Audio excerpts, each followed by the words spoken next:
Ay, un conversatorio. Yo estoy aquí. Dime. Sí, tengo que moderarlo.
Buenas tardes. Dentro de unos minutos vamos a estar comenzando.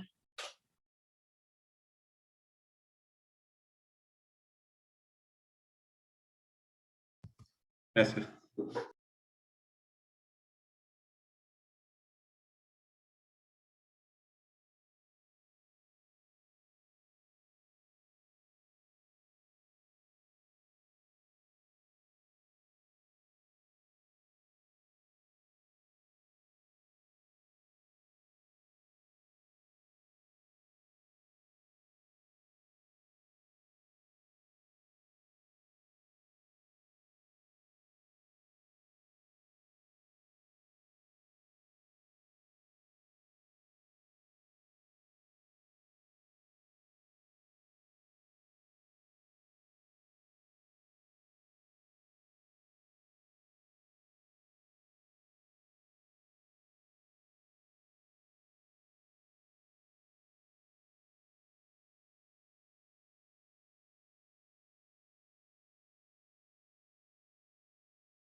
Buenas tardes a todas y a todos.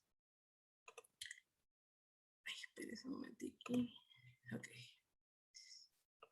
Buenas tardes a todas y a todos. Mi nombre es Yania de León y yo soy miembro de la Red de Jóvenes Afro. Bienvenidas y bienvenidos al conversatorio sobre la situación de las mujeres afropanameñas con el PNUD.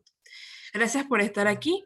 Ahora pasaremos con mi compañera Ivania, que nos dará las palabras de bienvenida.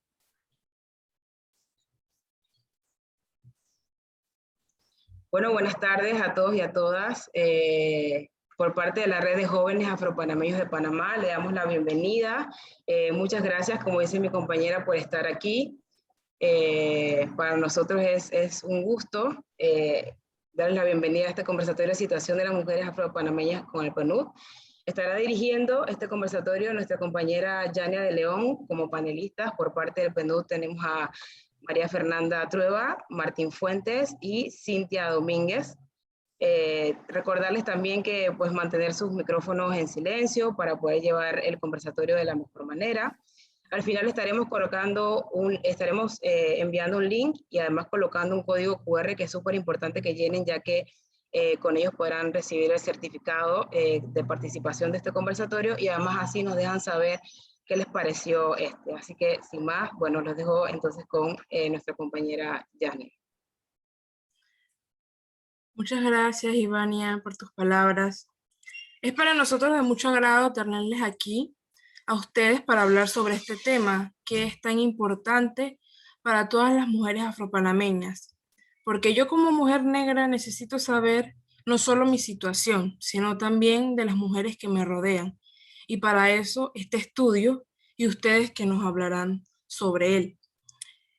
Bueno, ahora presentaré a nuestros panelistas, iniciando con María Fernández Trueba. María es trabajadora social y socióloga. Tiene una maestría en cooperación internacional y un posgrado en estudios de género. Desde el año 2011 ha trabajado para la Oficina del Programa de Naciones Unidas para el Desarrollo en Panamá, en donde actualmente se desempeña como especialista en género. Martín Fuentes Besoain, especialista en investigación social y desarrollo humano. Ha trabajado en áreas vinculadas a metodologías de investigación, estadística social, demografía, planificación y evaluación de proyectos para organismos internacionales, entidades públicas y privadas en Chile, Honduras y Panamá. Tiene un título de sociólogo para la Universidad de Chile y un máster en gobernabilidad y desarrollo. Ha participado como evaluador de proyectos para CENACYT y actualmente es coordinador del Informe Nacional de Desarrollo Humano del PNUD en Panamá. Y nuestra última panelista, que es Cintia Karina Domínguez de Díaz, analista en Economía del Desarrollo en la Unidad del Desarrollo Humano del PNUD en Panamá. Cintia es economista y posee un título de profesorado en docencia media diversificada, ambos de la Universidad de Panamá. Además, cuenta con una capacitación de la Universidad de los Andes, Colombia, en metodología para la medición de la pobreza multidimensional desarrollado por el OPHI.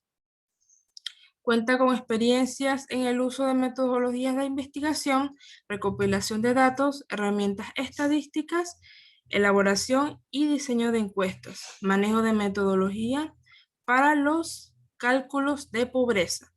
Ha colaborado en los 3 estudios para la medición de la pobreza multidimensional para Panamá.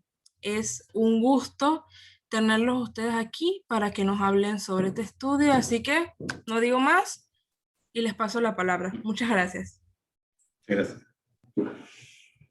Muchas gracias.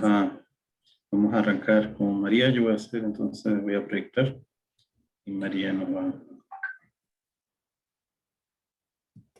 Bueno, yo quisiera, a nombre de los tres, agradecer la invitación que nos han hecho esta tarde a compartir con ustedes los resultados del estudio que lanzamos en diciembre. Este estudio se remonta ya unos cuantos años cuando empezamos a concebirlo, allá por finales del 2018, a solicitud de en aquel entonces la directora del Instituto Nacional de la Mujer, y ha contado con el trabajo que realizó la antropóloga panameña Lina Torrero a lo largo del país con varias metodologías cualitativas, más todo el análisis que van a contar mis colegas de los datos cuantitativos que realizó la propia Unidad de Desarrollo Humano del Perú. El marco de análisis del estudio, bueno, antes de entrar al marco de análisis quiero mencionar también que realmente para el PNUD es muy importante trabajar en generar conocimiento y generar conocimiento también saldando algunas deudas históricas, ¿no? De hecho, en 2016 presentamos un estudio de situación de las mujeres indígenas en el país y esta era otro de las piedras en el camino para ir estableciendo también la necesidad de pensar, y lo van a recalcar mis colegas, en políticas diferenciadas que contemplen la diversidad de las poblaciones en los países, en este caso en Panamá. Ahora sí, el marco de análisis de este estudio tiene como 5 grandes ejes. Uno es el relacionado con los derechos humanos, concebidos como base para la libertad, la justicia y la paz, y que son inalienables e indivisibles de todos los seres humanos, ¿no? Y este enfoque de derechos lo que realmente nos permite es centrarnos en los grupos de población que son objeto de una mayor marginación, exclusión y discriminación, y para ello también lo que requiere es que analicemos esas normas de género que existen, las diferentes formas de discriminación y los desequilibrios de poder que hay entre las personas en un contexto determinado, ¿no? También se basa este estudio en la eliminación del racismo y la discriminación y bueno, en este sentido, parte de las expresiones del racismo son la discriminación y la segregación, y lo que implican es un trato de inferioridad a una persona o colectividad por diferentes motivos, ¿no? Raciales, religiosos o políticos. En este caso hablamos de motivos raciales sobre todo, y establecemos este concepto del racismo como un concepto que ha persistido a lo largo del tiempo, desde la conquista europea hasta hoy, y también se ha ido insertando en esas prácticas cotidianas y esos imaginarios sociales que conforman la sociedad panameña, y se han ido naturalizando estas acciones de discriminación, ¿no? Por supuesto, han ido evolucionando históricamente, adaptándose a ese contexto histórico y a los procesos sociales actuales, ¿no? El hecho de poder explicitar estos prejuicios, interpretaciones racistas, tanto las que son explícitas, pero también las que son más subyacentes, que no son tan perceptibles, ¿no? Nos permite también establecer como un primer paso para ir corrigiendo estas situaciones. El siguiente como enfoque que utilizamos para el estudio es el que se refiere a la igualdad de género, y nos remite a este concepto de cómo las diferencias biológicas acaban naturalizando también las diferencias sociales, ¿no? En lo que se concibe ser hombre y ser mujer en una sociedad determinada, para una cultura determinada y en un tiempo determinado, y que también acaba refiriéndonos a esas relaciones desiguales de poder entre hombres y mujeres, donde se asocian unos atributos y capacidades más positivas y favorables para los hombres y otras características más negativas y de menor valor para las mujeres, ¿no? Al final esto también se traduce en relaciones de discriminación, de dominación y de violencia hacia las mujeres en muchos casos. El otro enfoque, gran enfoque del estudio, es todo lo relativo al desarrollo humano y el enfoque de capacidades. Y bueno, este concepto de desarrollo humano lo que busca es ampliar las posibilidades de las personas y las libertades para que puedan aprovechar las oportunidades y elegir el tipo de vida que quieren llevar. Y para ello lo que se requiere, por un lado, es eliminar estos obstáculos, tanto socioeconómicos, educativos, institucionales, culturales, que limitan esas oportunidades. También todo lo relacionado con la libertad cultural, en el sentido de permitir a las personas escoger las identidades y reconocer su modo de vida. Y todo lo que tiene que ver con el desarrollo de capacidades entendidas como la habilidad que cada persona tiene para perseguir y llevar a cabo sus objetivos, poniendo en el centro de todo este enfoque la agencia humana, ¿no? La capacidad de las personas de cambiar su realidad. consideramos también que las opciones que una persona tiene van a depender no solo de lo que esa persona puede hacer, sino de la relación que se establece con otras personas y también de lo que las instituciones y el Estado hacen o permiten que esa persona pueda llegar a hacer, ¿no? En este enfoque de desarrollo humano y capacidades. Y por último, el quinto enfoque importante que tiene este estudio es el de interseccionalidad, ese enfoque interseccional. Lo que tiene como objetivo es relevar que las múltiples y variadas identidades que tenemos como personas exponen los diferentes tipos de discriminación y desventajas que se dan como consecuencia de la combinación de estas identidades. Es decir, el hecho de ser mujer, afrodescendiente, empobrecida, tiene una serie de especificidades en la discriminación diferentes a la de una mujer urbana afrodescendiente de un nivel socioeconómico superior, ¿no? Y estas múltiples identidades que nos acaban atravesando a todas y a todos no actúan de una manera neutral en la posición social, sino que implican formas de privilegio y discriminación diferenciadas, ¿no? Cuando se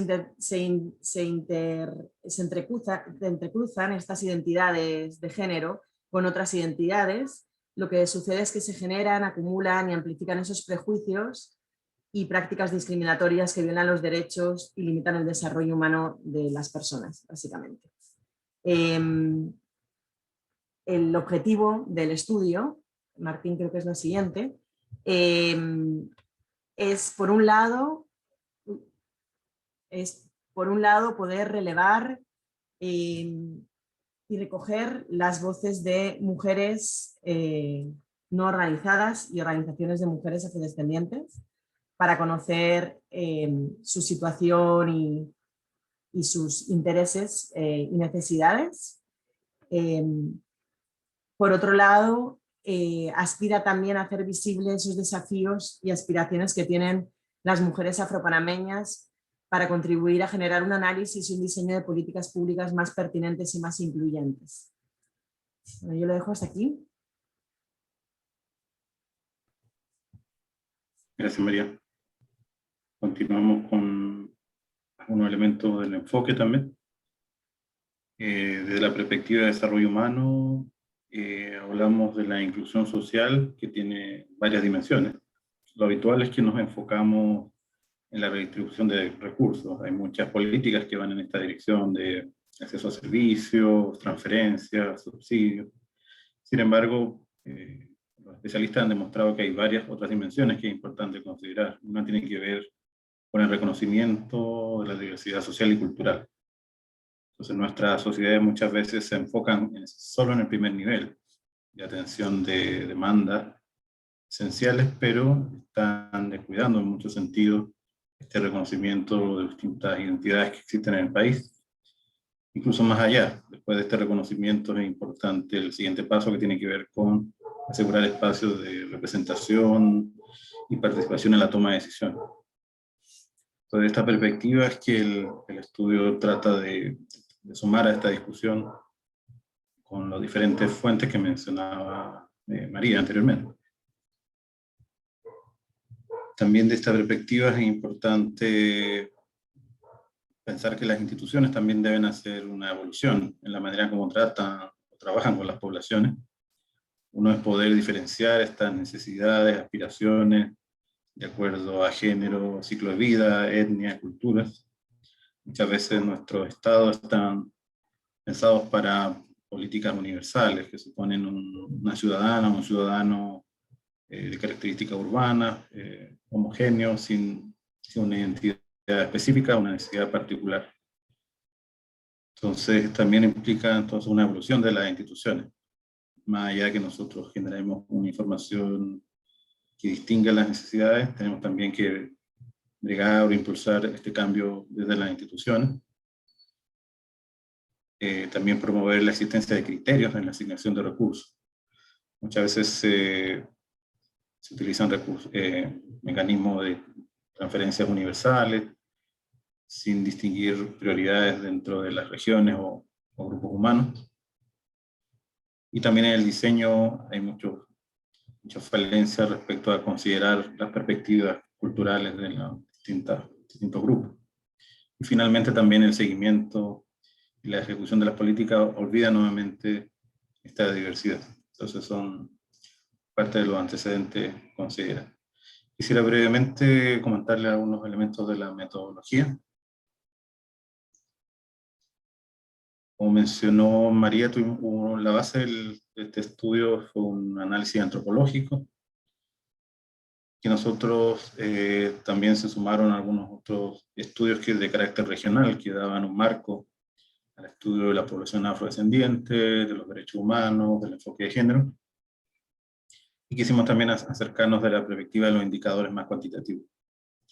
Sobre los grupos focales y las entrevistas, este fue el abordaje antropológico, pero que tenía como marco de referencia los datos sobre la distribución de la población afrodescendiente en el país.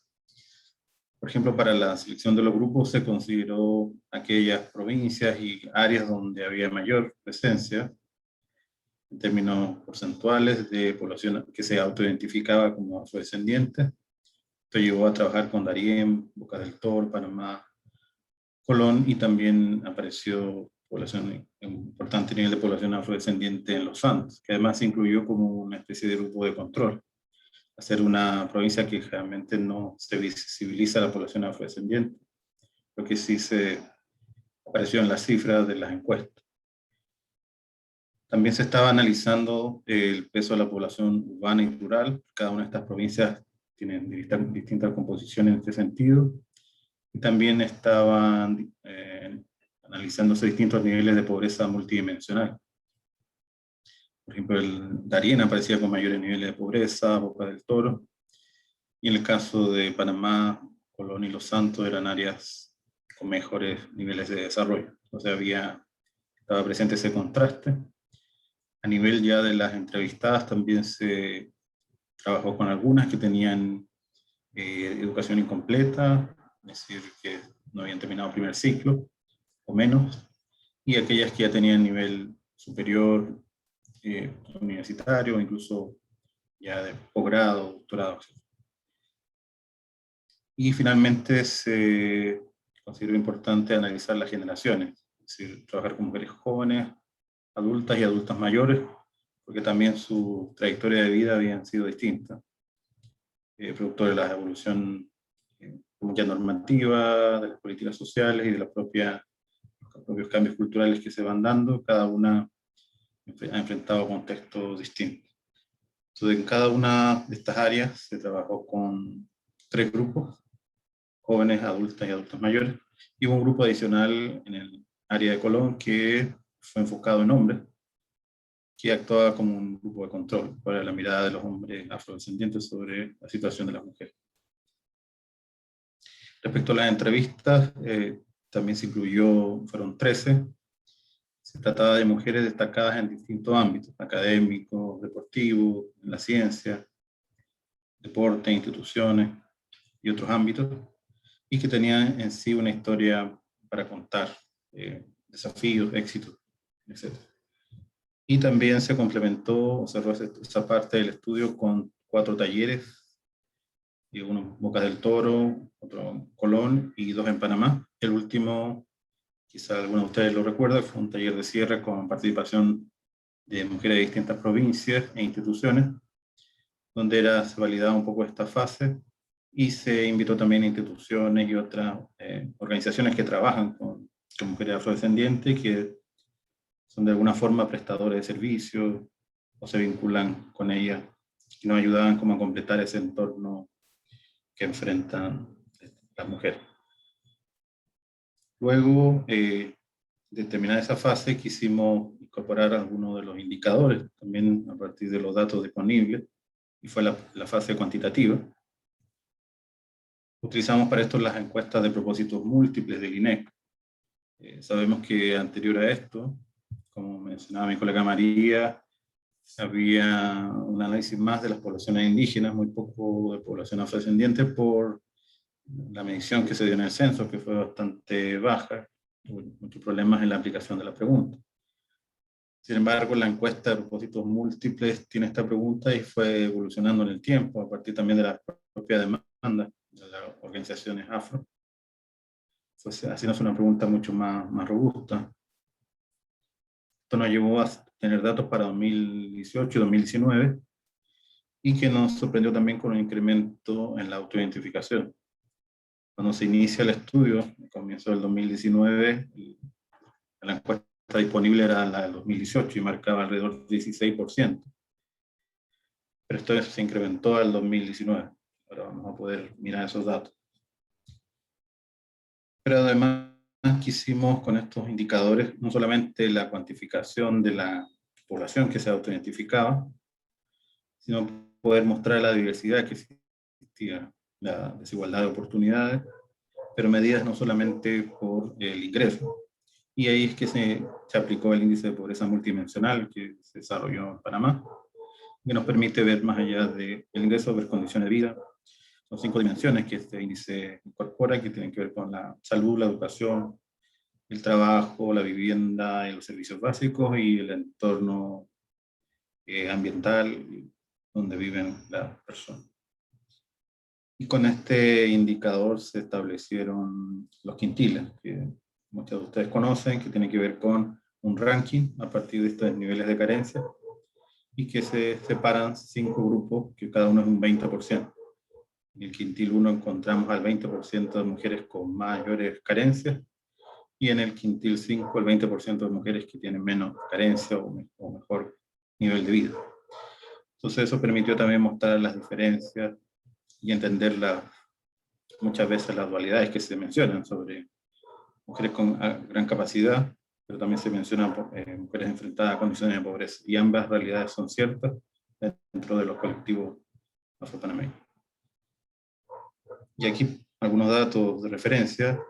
Con la encuesta del 2019 llegamos, la encuesta identifica 24.3% de población que se identifica como afrodescendiente. Nosotros también hacíamos una identificación de hogares donde los jefes de familia, ya sean abuelos, abuelas, padres o madres, señalaban ser afrodescendientes. Aunque el resto de la familia no lo señalara, ya nos indicaba también la presencia de un hogar afrodescendiente, y eso nos llevaba a un 33% del total de hogares en la muestra. Como muestra de algunos de estos resultados, si uno usaba las categorías de afropanameño, afropanameña y afrodescendiente, los porcentajes más altos se mantenían en Colón y Panamá, pero no superaban el 30%. Sin embargo, la encuesta, a partir del trabajo de las propias organizaciones, empezó a incorporar otras categorías, y es el caso de la categoría de morena o moreno, que marca la diferencia sobre todo para las áreas del interior del país. Eso hizo, por ejemplo, que Los Santos levantara ese porcentaje de población afro, al ser el término moreno el más utilizado en esas áreas. Lo mismo pasa en Veragua, incluso en Darién, si ustedes se fijan en la composición.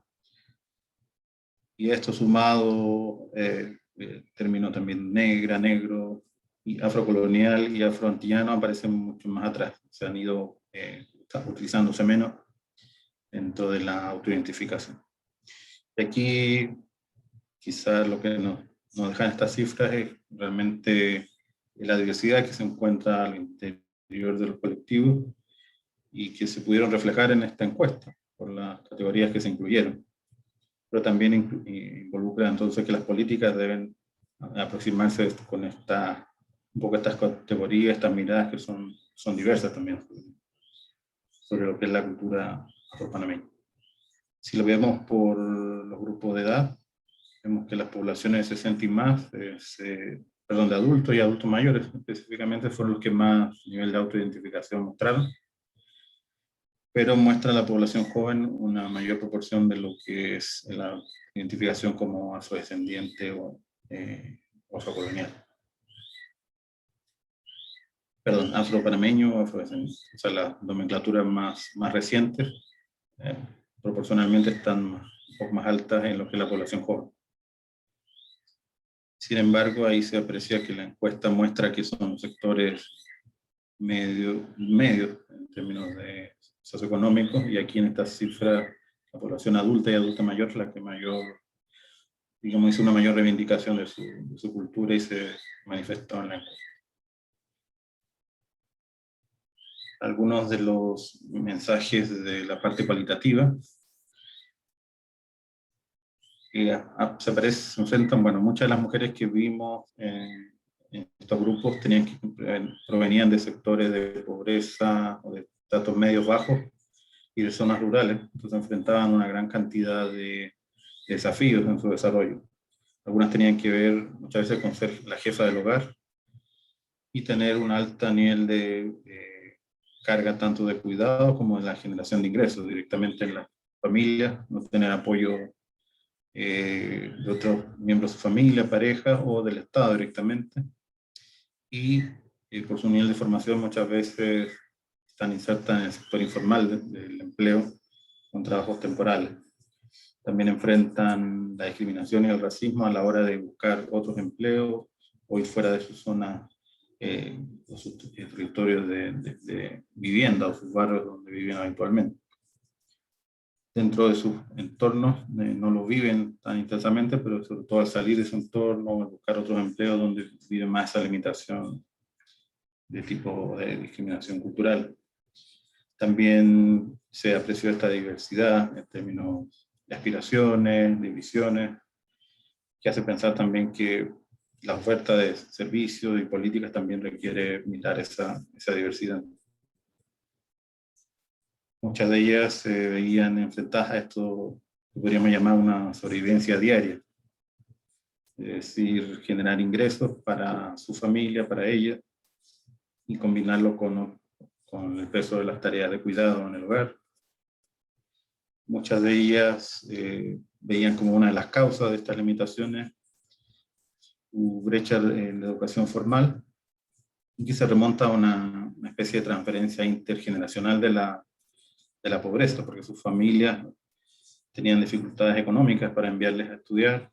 En las zonas donde ellas vivían no había una oferta variada, por ejemplo, para terminar la educación secundaria. Entonces terminaban optando por el trabajo, o solo algunos de los miembros de la familia podían seguir estudiando. Panamá muestra altos niveles de cobertura, pero generalmente se da a nivel de la educación primaria. Y en zonas rurales, por ejemplo, la cobertura no es de la misma calidad. Entonces, si bien decimos que hay educación para todas las provincias, para todos los sectores, no siempre presenta la misma calidad.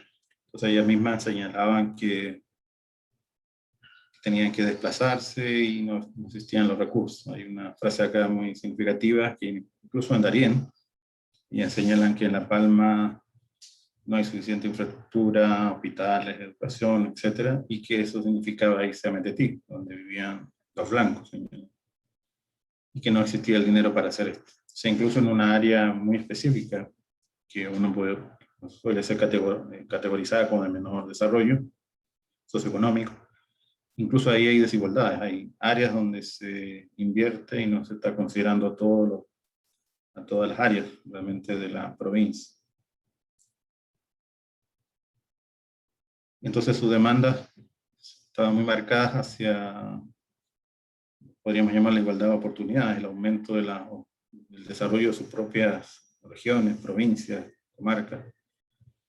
No era una demanda de servicios o de subsidios individuales, era muy marcada en que sus áreas progresen, que haya inversión en infraestructura, que haya desarrollo económico, que haya una igualdad de oportunidades de acceder al trabajo, a la formación para el empleo, para muchas seguir educándose. Entonces es muy concreta en términos de que se incrementen las condiciones de vida de su entorno. También, como un elemento muy positivo, ellas veían como su mecanismo de ascenso social la educación. Sin embargo, las que habían logrado terminar sentían que había estos techos, estas limitaciones de tipo de discriminación racial que seguían presentes. Por el lado de las mujeres que tenían alto nivel de educación e ingresos, ya sus demandas no tenían que ver con este entorno socioeconómico, sino se enfocaban sobre todo en superar las limitaciones que había de la perspectiva de que las mujeres no pueden ascender, no pueden ser las que están a cargo de instituciones o de empresas, y además la discriminación por ser mujeres negras. Entonces, ellos pedían un poco que se abrieran, se eliminaran esos techos que habían limitado su carrera. Si bien tenían un alto desarrollo, sentían que no habían podido llegar a la par de sus colegas que eran blancas o de otro grupo. Y también hacen un reconocimiento que lo que lograron fue también un poco asumiendo, adaptándose a las demandas de la estética dominante, y muchas hacen referencia al tema de alisarse, de vestirse de una determinada manera, dejar un poco fuera sus costumbres y tradiciones para homologarse a lo que son los grupos que estaban, digamos, en el estrato social más alto, con el cual se estaban relacionando diariamente. Entonces, lo hacen como una especie de reconocimiento de que lograron muchas cosas, pero sentían que perdían parte de su cultura. Hasta aquí algunos de los principales mensajes de los grupos focales que pueden ver con mayor detalle en el estudio. En la siguiente parte, mi colega Cintia va a revisar un poco el análisis que se hizo de los indicadores cuantitativos.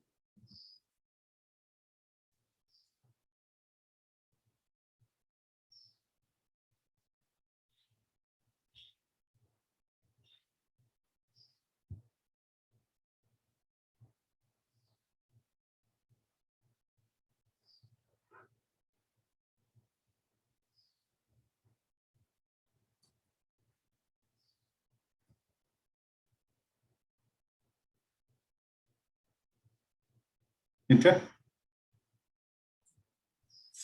Sí, está silenciada, Cintia, creo.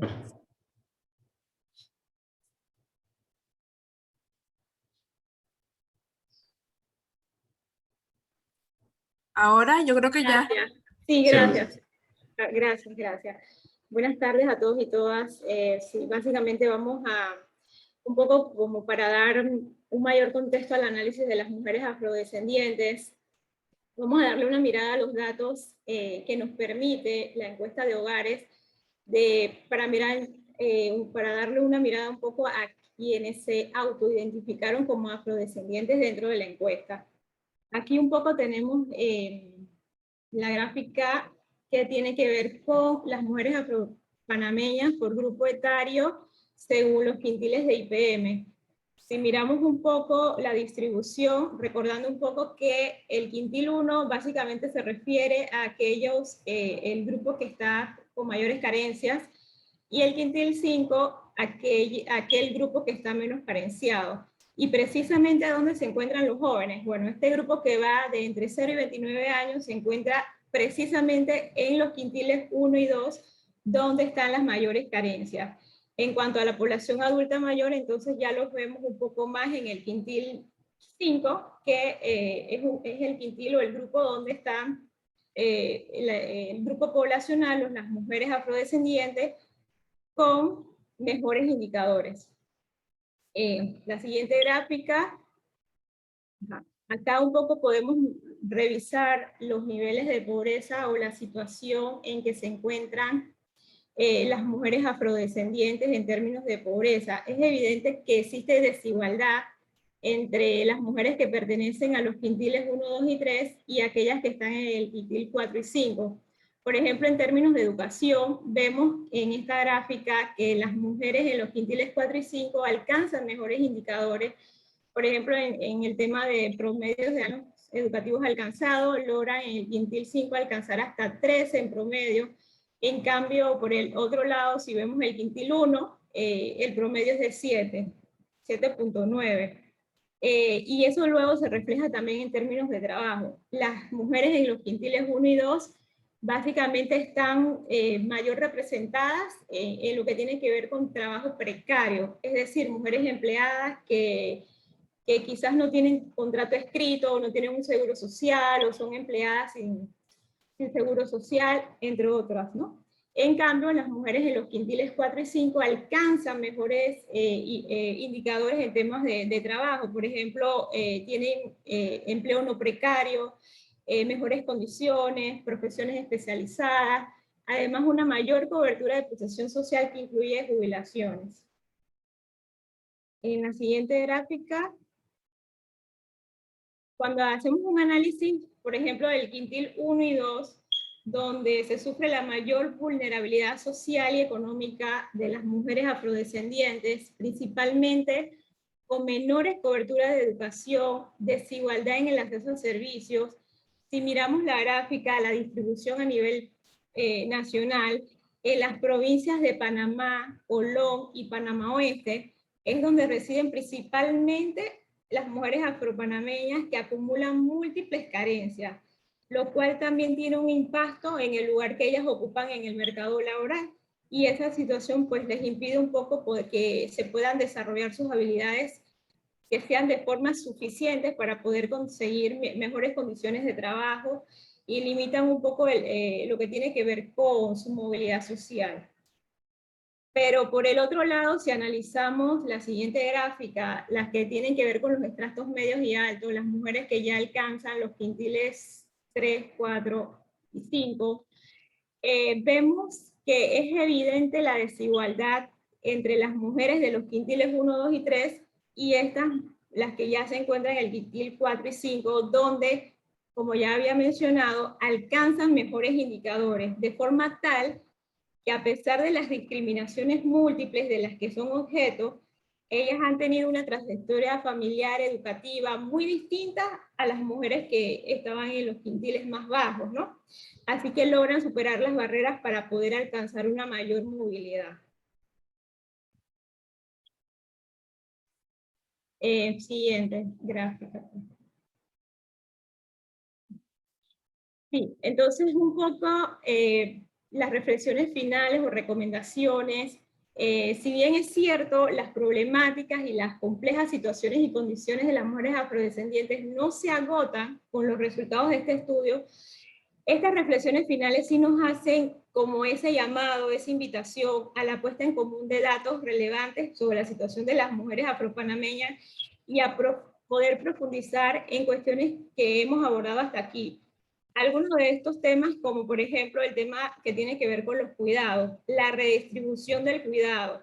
Este estudio puso en evidencia el peso en términos de trabajo de cuidados que tienen las mujeres afropanameñas. Por ende, es necesario promover soluciones que estén enfocadas en una redistribución del cuidado con mayor apoyo del Estado, las estructuras comunitarias y la familia, y que las soluciones que se adopten tomen en cuenta las particularidades de las mujeres afrodescendientes también en áreas rurales. Así que esto podría brindarles la posibilidad de poder continuar sus estudios o acceder también a ingresos propios.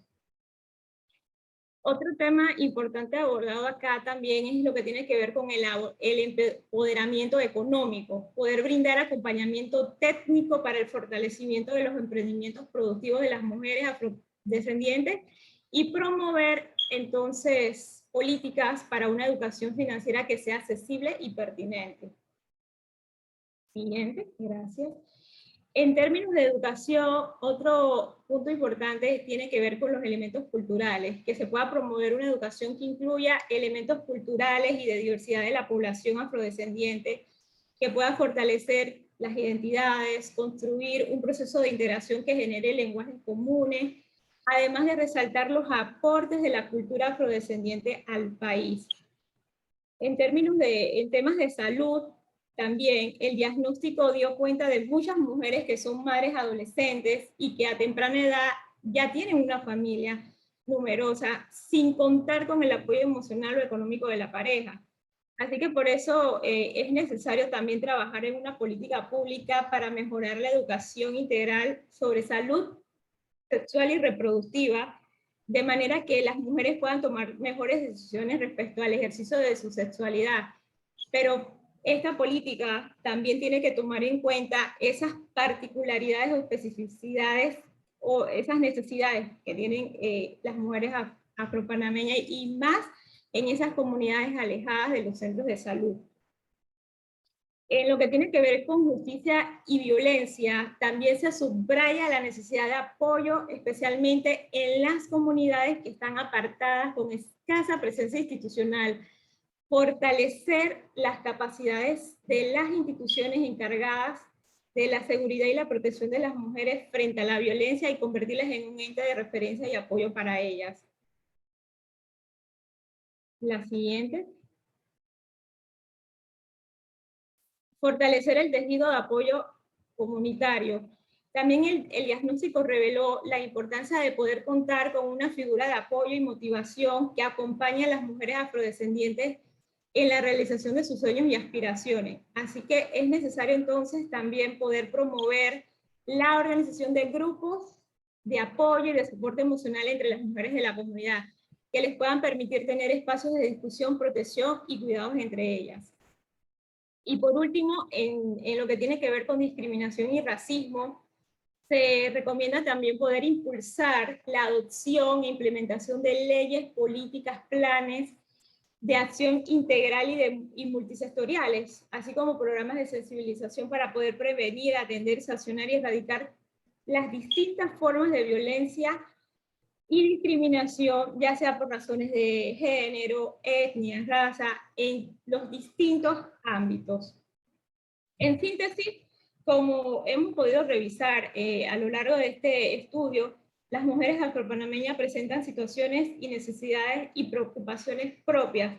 Es por ello que todas las recomendaciones hasta aquí mencionadas deben atender no solamente al género, sino también a la edad, a la región donde viven y también atender su cultura en particular. Gracias.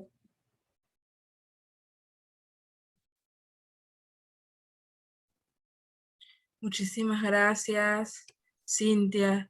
La verdad es que yo aquí me doy cuenta que este estudio era necesario para darnos cuenta de muchas cosas que nos afectan a nosotras las mujeres afropanameñas y que el punto de la interseccionalidad, mi realidad no es la misma que la mujer de Bocas del Toro, que la de Colón, que viven en lugares de difícil acceso. Yo por lo menos vivo en Agua Dulce, pero estoy en un lugar donde tengo luz, tengo agua. Hay mujeres en otras partes de Panamá que no lo tienen. Entonces, siento que la interseccionalidad y este estudio va a llevar a que seamos empáticas, a entender que todas vivimos cosas diferentes y a lograr mejores políticas públicas. Muchas gracias a los tres.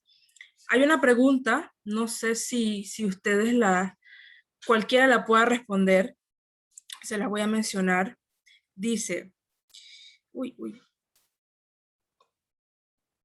dice Rachel, una pregunta que queda abierta es, ¿por cuáles razones las mujeres afrodescendientes logran ubicarse en los quintales 4 y 5? No sé si alguno la puede responder.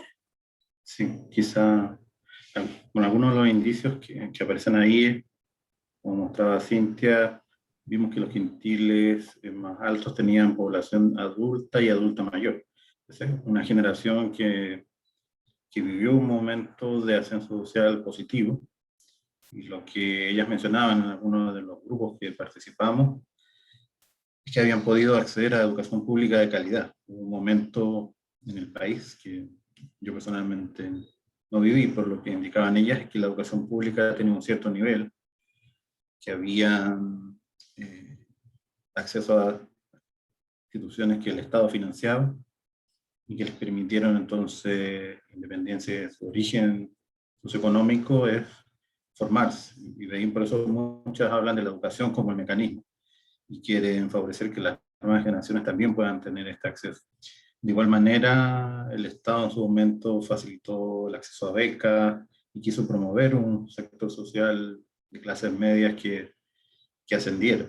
Entonces, tiene que ver por un momento político, por diferentes factores, pero este grupo de mujeres lo habría aprovechado y mostraron que realmente tenían la capacidad y solo era un tema de poder aprovechar estas oportunidades que se presentaron. Pero ellas sienten que con el tiempo se fue generando mayor desigualdad, y eso muchas señalan que en Darien acceder a educación, terminar la secundaria ni siquiera es posible. O sea, hay una referencia como un tiempo donde el Estado quizá cumplía mejor su función y debe retomarse como ese proceso que para los jóvenes está siendo mucho más difícil, como vimos su mayor presencia en los quintiles bajos. Muchas gracias, Martín, por tu respuesta. Aquí tenemos otra pregunta que nos hace Marinés, que dice, al momento del autorreconocimiento, las mujeres jóvenes que participaron de las herramientas de recopilación de datos, ¿tienen algún nivel formativo político-cultural? Es decir, por herencia familiar, activismo comunitario, voluntariado o participación de incidencia política en algún otro espacio. Sí, casi, sí, algo que olvidé mencionar, en los grupos focales se optó por mujeres que tienen un rol de liderazgo en su comunidad, o en su escuela, o en su universidad. Entonces sí ya había, digamos, un enfoque hacia mujeres que tenían un discurso ya que representaba un sector. Entonces sí, ya todas tenían como este elemento de la reivindicación más clara de su cultura. Lo que aparece también es que los jóvenes con educación universitaria, generalmente las jóvenes son las que tenían más presente este elemento. Había menor autoidentificación en estratos bajos, menor educación, donde muchas veces está atendiendo a la sobrevivencia, mucho más el día a día, digamos.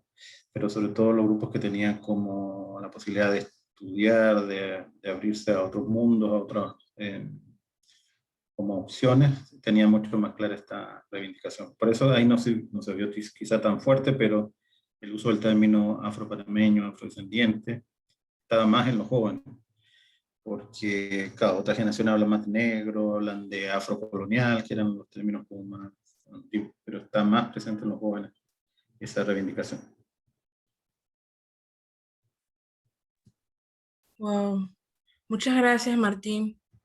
Ok, hay otra pregunta. Una pregunta de Nicole. En el estudio de las mujeres afrodescendientes, cuando se les hacía la pregunta de cómo se identificaban, ¿podían escoger más de una respuesta?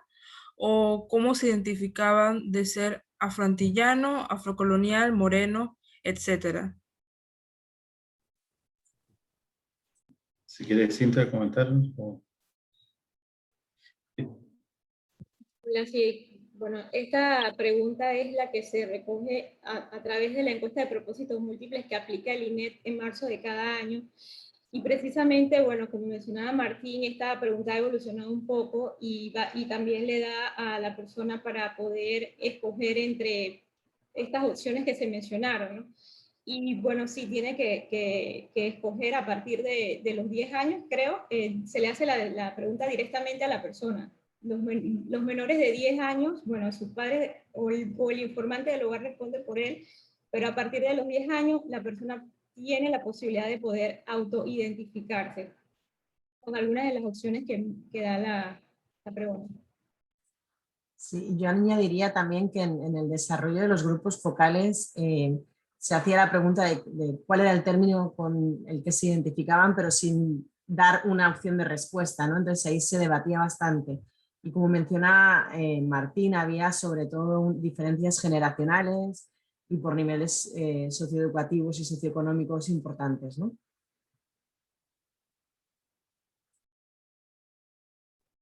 Wow, qué increíble que a los 10 años tú puedas autorreconocerte, porque a mi edad yo no me identificaba como negra y eso es muy importante, que los niños y las niñas se puedan reconocer desde los 10 años con lo que son. Muchas gracias. No sé si quieren dar unas palabras finales, conclusiones, cada uno o uno por los tres, no sé. Bueno, yo diría que para nosotros como PNUD es muy importante difundir este estudio y que desde la red de las que ustedes son parte, pues lo hagan propio y también lo difundan allí donde van, con otras comunidades, con otros grupos, ¿no? Porque al final un poco estas investigaciones tienen vida en la medida en que son replicadas y también en que son aplicadas, ¿no? O sea, como ven ahí una serie de recomendaciones específicas para cambiar acciones de política pública, acciones de la realidad social en Panamá. Y la idea es que cuanto más apropiación haya, pues más fácil va a ser empujar todas estas acciones, ¿no? Entonces, invitarles a que reproduzcan los contenidos del informe, que lo trabajen en grupos más a nivel más comunitario, ¿no? De poder hacer reflexiones un poco sobre dónde nos ubicamos como mujeres más jóvenes o adultas mayores, o sea, de trabajar un poco más eso, ¿no? Porque creo que eso va a ayudar a avanzar un poco en el fin de este estudio, que era, bueno, pues poner el foco sobre la situación de las mujeres afrodescendientes en Panamá y establecer alguna serie de prioridades para que sean beneficiadas, ¿no? En el sentido de que haya un mayor progreso. Y quizá complementar con el hecho que el ejercicio de haber podido mirar primero los datos, que tenían muchas limitaciones, pero que nos daban una primera aproximación. Pero fue muy rico el hecho de poder incorporar entonces las voces de las propias mujeres. Yo creo que eso debe sumarse incluso en la política pública, porque muchas veces los que diseñan los programas toman las decisiones quizá con estos datos solamente más fríos y no consideran esta diversidad que hemos mencionado, aspiraciones, no captan como esa sensibilidad que hay también, ¿no? Del esfuerzo. Muchas de ellas decían, no estamos pidiendo que nos regalen nada, sino que es como que nos den oportunidades para aprovechar, que de hecho muchas ya tienen casi que sus propios programas sociales, porque hacían fondos comunes, resolvían cosas entre la comunidad, ahorraban dinero, hacían bingo, comida, qué sé yo. Yo tenía muchas veces las soluciones, pero en el fondo es como rescatar esa capacidad de organizarse y se transforma en un programa, una actividad más sólida, pero con ellas mismas.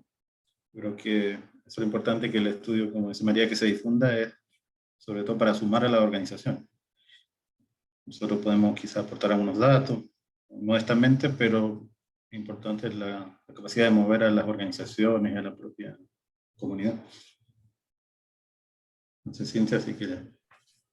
Sí, y bueno, precisamente el acercamiento de ustedes hacia el Programa de Naciones Unidas solicitando pues compartir con ustedes los resultados de este estudio, la verdad que es precisamente ese camino hacia la apropiación.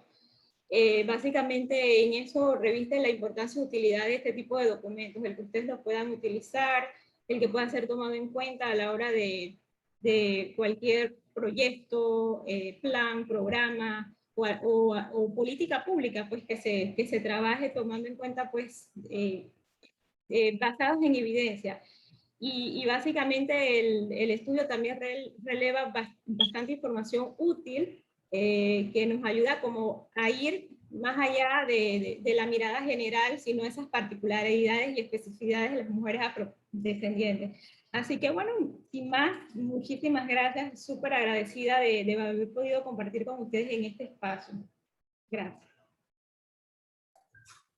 Muchas gracias a ustedes porque, como lo decía María, el replicarlo, el hablarlo, nos ayuda a nosotras como mujeres y a nuestro país para conocerlo. Y gracias por este estudio porque lo necesitábamos. Muchas gracias por el conocimiento que han compartido con nosotras y nosotros. Y bueno, nuestra compañera Ivania va a pasar a tomar una foto. Y entonces los que Gracias. tengan sus cámaras apagadas, si las La podrían pueden- encender, correcto, solamente para hacer la foto y entonces tenerla.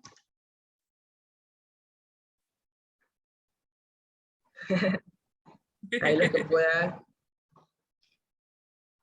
Ok. Okay.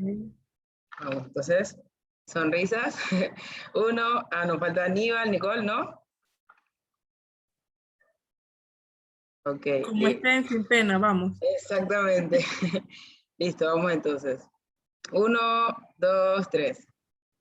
A ver si salió. Perfecto. ¿Listo? Entonces, Entonces, voy a Muchas compartir gracias. aquí acabo de compartir el link. sí. Sí, perdón, acabo de compartir el link para que puedan llenar esa pequeña encuesta rapidita y así pueden recibir sus certificados, y también es como una evaluación de saber cómo les pareció, qué les parece a ustedes pues este interesante conversatorio. Que nos queda para nosotros como Ajá, red. correcto. Bueno, muchas gracias a todos los participantes por estar aquí, por sus increíbles preguntas, porque fueron muy buenas. Y gracias por su tiempo, a los panelistas. Y bueno, será hasta pronto. Gracias. Saludos. Gracias. Hasta luego. Chao, chao. Un buen domingo. Igual. Igualmente. Gracias a ustedes. Chao, buenas tardes, gracias. Chao. Buenas tardes. Chao, chao.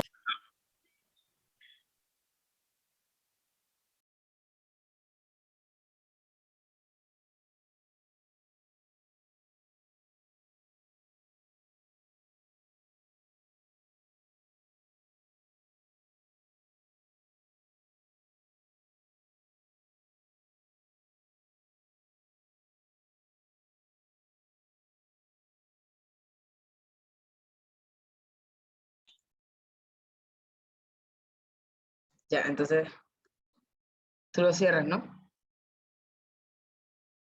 Ya eliminé. Porque ya vi que se me algo que se quedó. Espérate que tengo que dejar que la grabación termine grabando. ¿Todavía está grabando? Ya, Ah, no, ya. ya.